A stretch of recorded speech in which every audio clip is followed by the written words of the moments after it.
My name is Natalie. I'm 27 years old, and in a few weeks I'll be getting married. I sat at my kitchen table looking at a sea of wedding invites right now. I look over the names to make sure I haven't overlooked someone significant.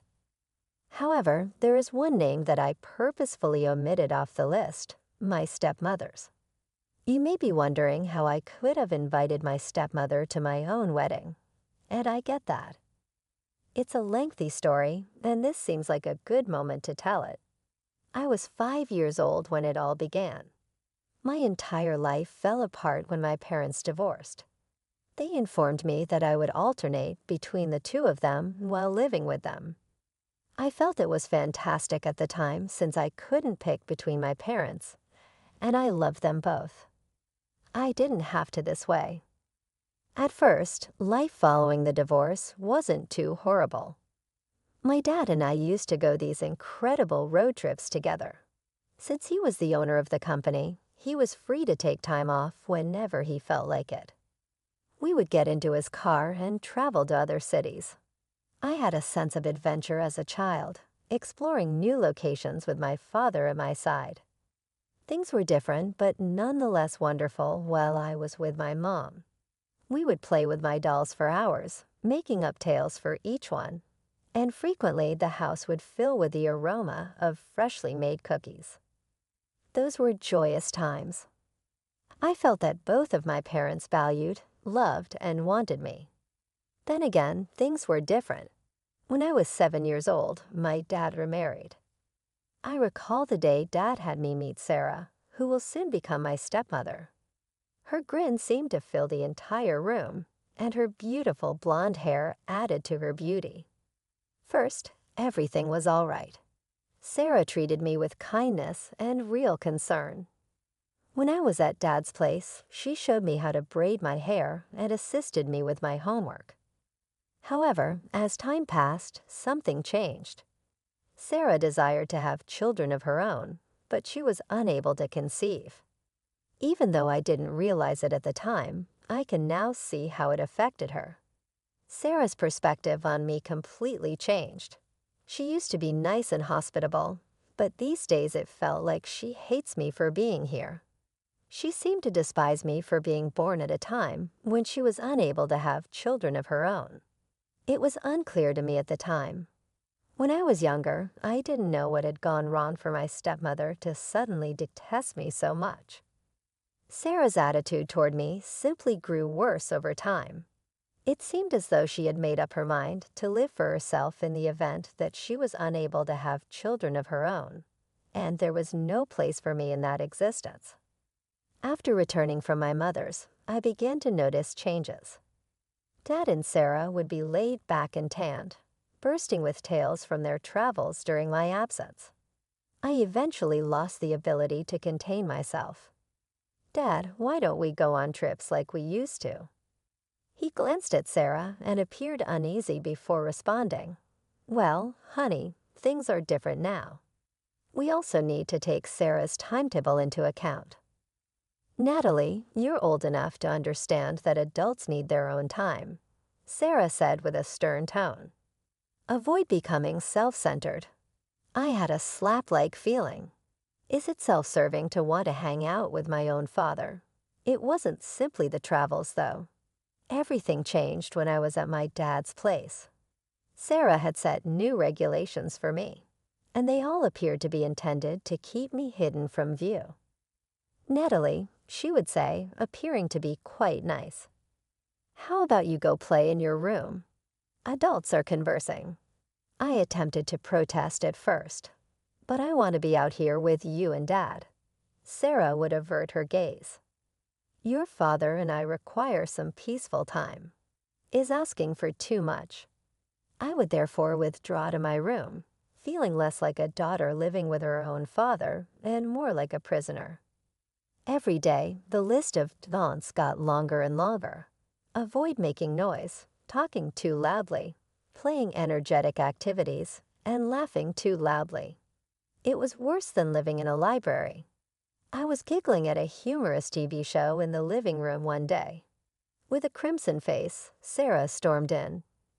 She said, What did I tell you about being quiet? But I was just laughing. She interrupted me.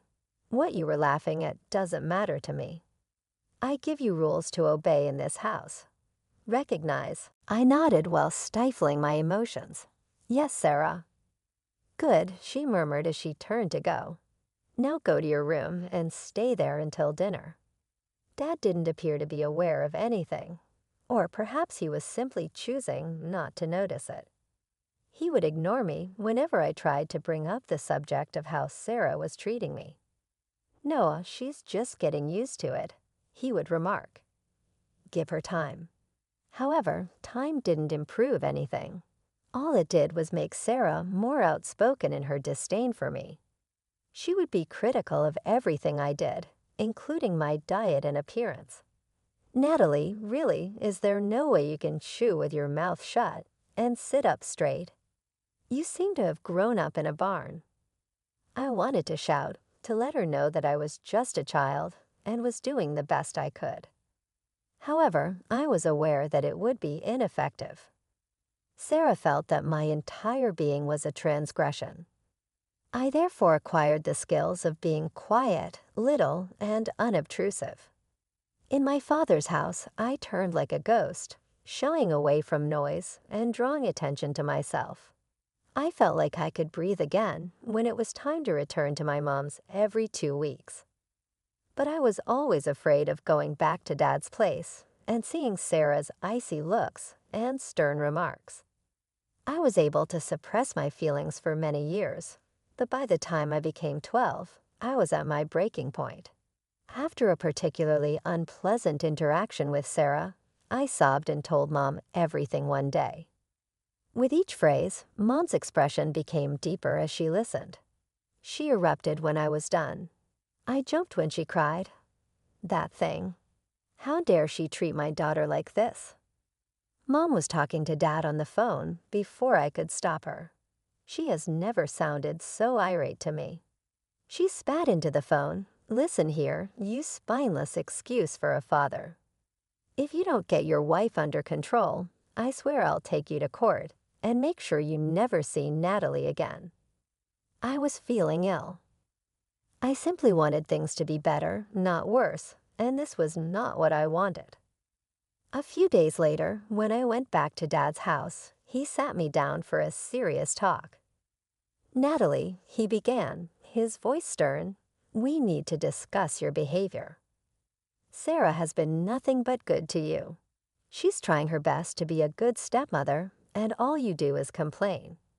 I couldn't believe what I was hearing. "But Dad, enough," he snapped. "Do you realize what you've done? Your mother is threatening to take away my visitation rights. Do you want that? Do you want to never see me again?" Tears welled up in my eyes. "No, of course not." Dad's voice softened a bit. "Then you need to stop this, Natalie. No more complaints about Sarah. She only wants what's best for you. If you keep this up, you'll end up tearing this family apart.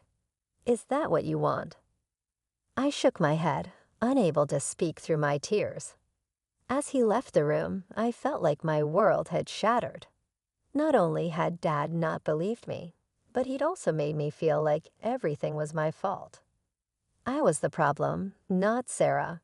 From that day on, I stopped complaining.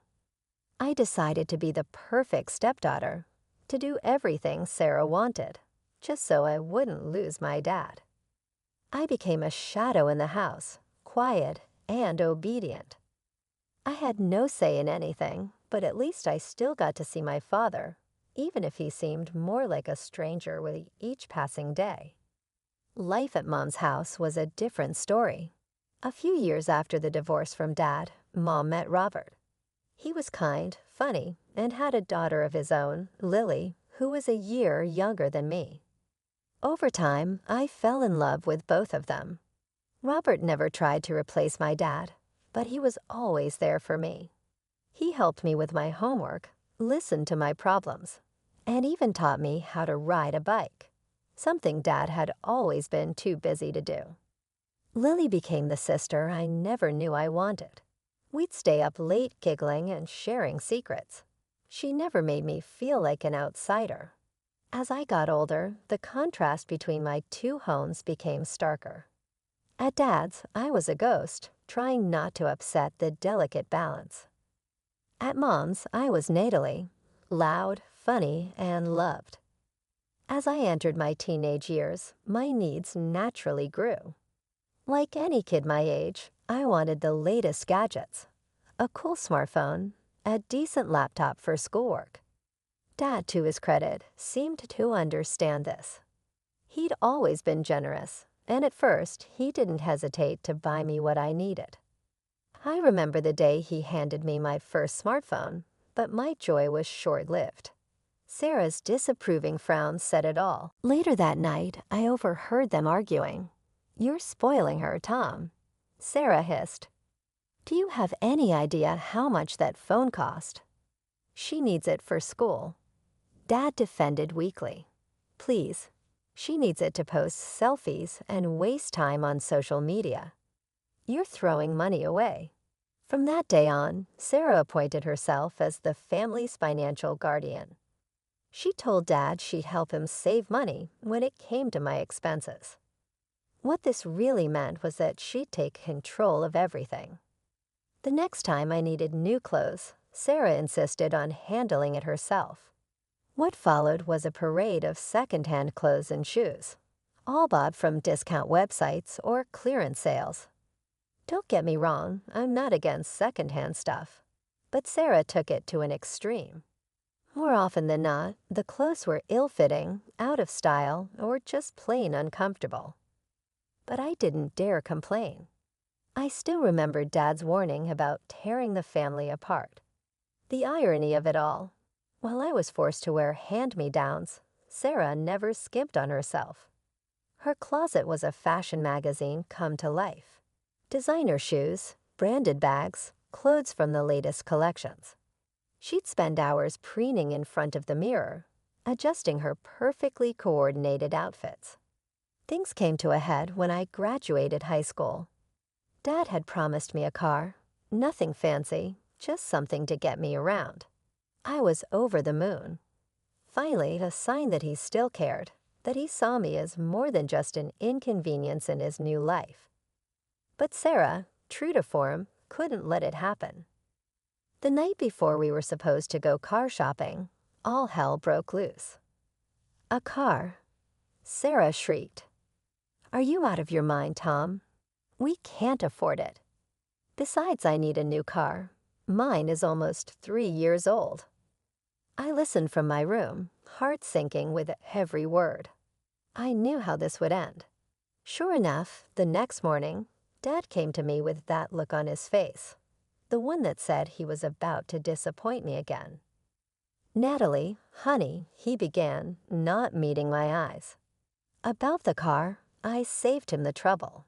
It's okay, Dad. I understand. We can't afford it, right?" He looked relieved that he didn't have to say it himself. "Right. But hey, I promise I'll pay for any college you want to go to and your accommodation too. How's that sound?" I forced a smile. "Sounds great, Dad. Thanks." As he left my room, I heard Sarah's voice from downstairs. "Tom, dear, when are we going to look at that new Jeep?" I wanted, so I sat there in my room full of ill-fitting clothes, clutching my outdated phone, dreaming of a car I'd never get. I realized something. The material things weren't what hurt the most. It was what they represented. Every secondhand shirt, every denied request, every broken promise was just another way of saying, "You're not worth it." Natalie, when it came time to choose a college, I poured my heart into researching the best options. I finally found one that seemed perfect, great program, beautiful campus, and not too far from home. I was ecstatic when I got accepted, but as soon as Sarah saw the tuition fees, all hell broke loose. "Are you kidding me?" she screeched, face turning red. "This is highway robbery." Dad tried to calm her down. "No, Sarah, we did promise." "I don't care what we promised." Sarah interrupted, practically foaming at the mouth. We are not paying this much for her. A party for 4 years. She stormed off and returned with a handful of brochures. Here, she thrust them at Dad. These colleges are much more reasonable, and they're farther away. It'll teach her some independence. And just like that, my dreams were crushed again. I ended up at Sarah's choice of college.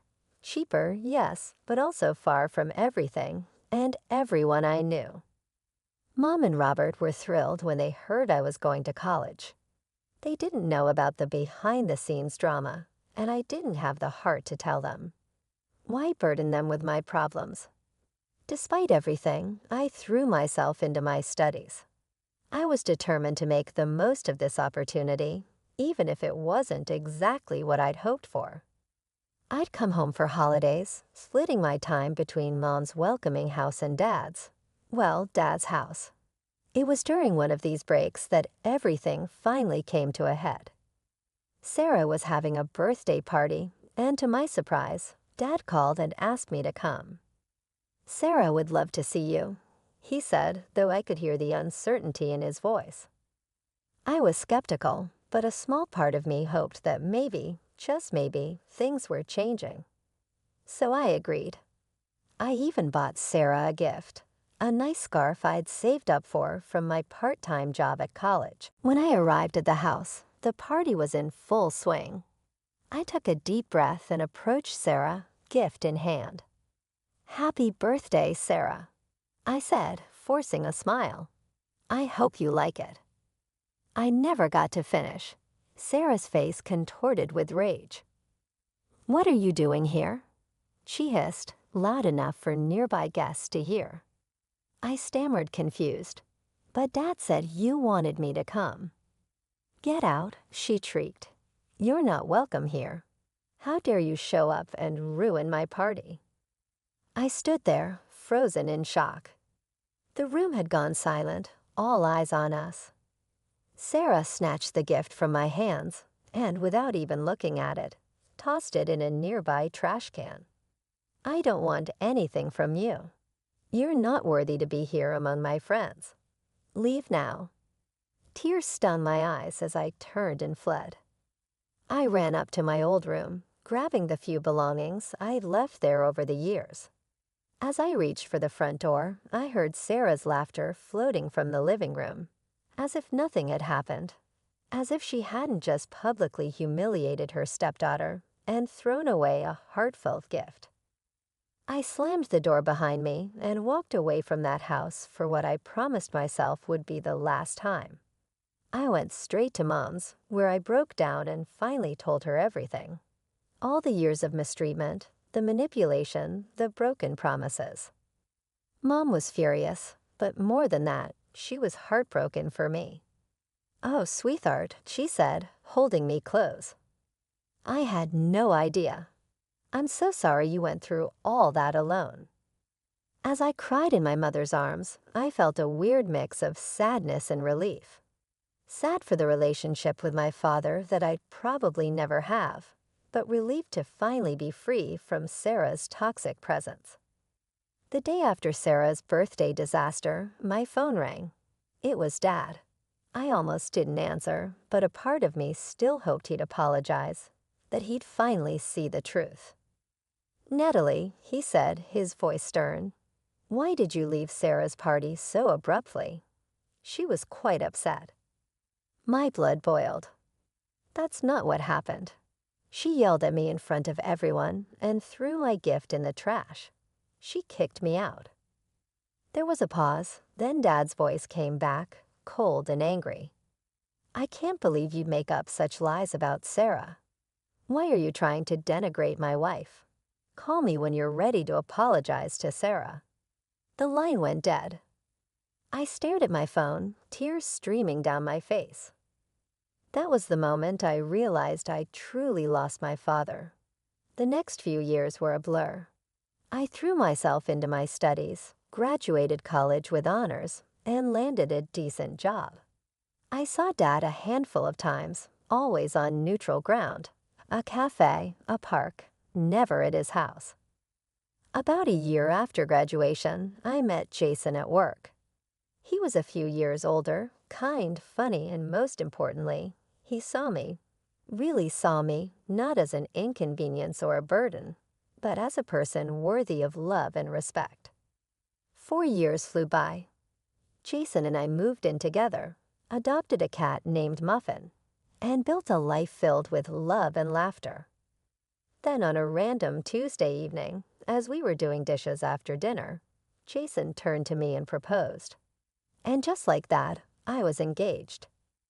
As the initial excitement settled, the reality of wedding planning set in. Which brings us back to where this story began, me surrounded by wedding invitations, grappling with the question of whether to invite Sarah. In the end, I decided to send an invitation to Dad alone. I couldn't bring myself to include Sarah, not after everything that had happened. As I sealed the envelope, I felt a mix of sadness and resolve. I was starting a new chapter in my life, and I wanted it to be free from the shadows of the past. A week after I sent out the invitations, my phone rang. It was Dad. I answered, expecting the usual awkward small talk. Instead, I got an earful of fury. "How dare you?" He bellowed, not even bothering with a hello. "How could you disrespect Sarah like this? You invited me to your wedding, but not her, after everything she's done for you." I couldn't help it. I laughed, a short, bitter laugh that seemed to shock Dad into silence. "Everything she's done for me," I repeated, my voice dripping with sarcasm. "Dad, are you hearing yourself right now? She raised you for years," he shot back. "She put so much love and care into." Love and care. I interrupted, my calm finally snapping. "When, Dad? When did she ever show me love or care? Was it when she made me wear secondhand clothes while she bought designer outfits? Or when she convinced you not to buy me a car for college? Oh, I know. It must have been when she threw my birthday gift in the trash and kicked me out of her party." "Thank you very much, Robert." I hugged him and said, "Thank you." The nuptials were exquisite. Jason was waiting for me, his face beaming with affection, as Robert led me down the aisle. I saw Lily, my mother, and all of our relatives and friends grinning and shedding joyful tears. I realized then that I was right here with all the relatives I could ever need. I made the decision to share some wedding pictures on the internet a few days after the wedding, right before Jason and I left for our honeymoon. A nasty remark surfaced under one of the photos almost immediately. "Observe that," Sarah said in her response. Having a stranger escort her down the aisle while her father wasn't even invited. Disgusting. I was filled with a familiar rage as I continued to gaze at the message. However, Jason's fingers suddenly touched my shoulder. "You okay, Nat?" he said, his eyes showing worry. I glanced at my hubby before turning my gaze back to the phone. Sarah's remarks suddenly looked insignificant, trivial, and completely irrelevant. "What do you know?" Surprising myself with how much I meant it, I said, "I am okay. I'm better than okay, actually." I immediately banned Sarah's account without thinking twice. I hesitated for a second before blocking Dad's as well. It was time to permanently close that chapter of my life.